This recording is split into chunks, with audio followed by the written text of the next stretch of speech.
There was no reason to give up hope. That tree lighting ceremony at the school, those kids believed, and when kids believe, it's easy for adults to believe.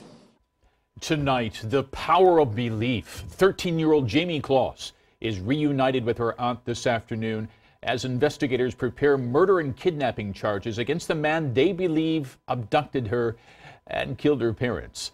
Hi there, everyone. Thanks so much for joining us. This is a case that put a very small community on the map. And now we're happy to say these words. Jayme Closs is back with her family tonight. Jayme's family sharing this selfie photo with us. The reunion between Jayme and one of her aunts. I believe it's Aunt Jennifer there. Look at that smile. Wonderful to see. And that's actually Jayme's dog Molly in between the two of them. I'm sure she was happy to see both of them there. What a reunion there. You know, this has been a wild 24 hours. It all began at 4:43 yesterday afternoon. Jayme was able to escape from the home where she was held captive. She ran. She sought help from a woman walking her dog, all in a rural area of northwestern Wisconsin. In fact, in the town of Gordon. This is about an hour from where her home was, where she was kidnapped. A suspect arrested just 11 minutes later. Tonight, 21-year-old Jake Patterson is in the Barron County Jail.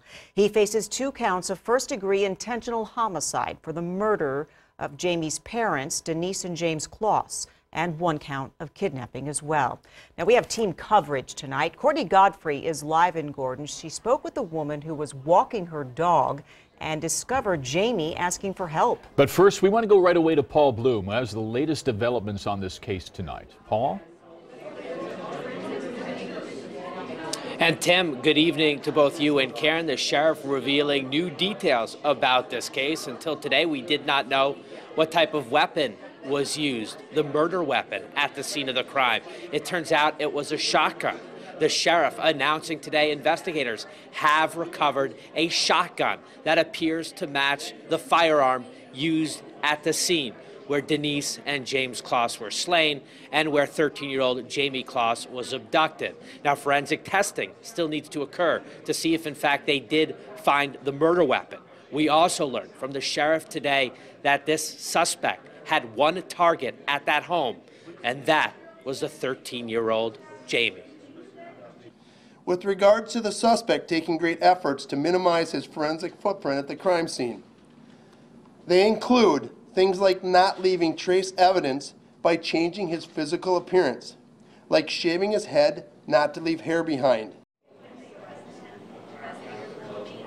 Now, the sheriff would not say exactly where that shotgun was found. Authorities confirming Jake Patterson will make his first court appearance Monday afternoon, again believing he will face 2 murder charges and a single count of kidnapping. It's not clear how Jake Patterson allegedly kept Jayme Closs hidden and captive for 3 months, but clearly this courageous and brave young woman saw an opening Thursday afternoon. Patterson apparently wasn't home. She got away and found help. Minutes later, Patterson was behind bars.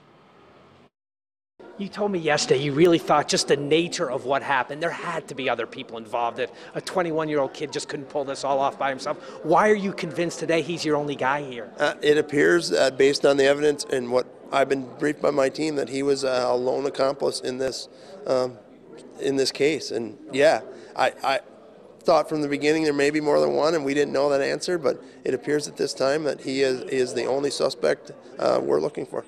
And the sheriff said today there is no apparent prior connection between Jake Patterson and the Closs family.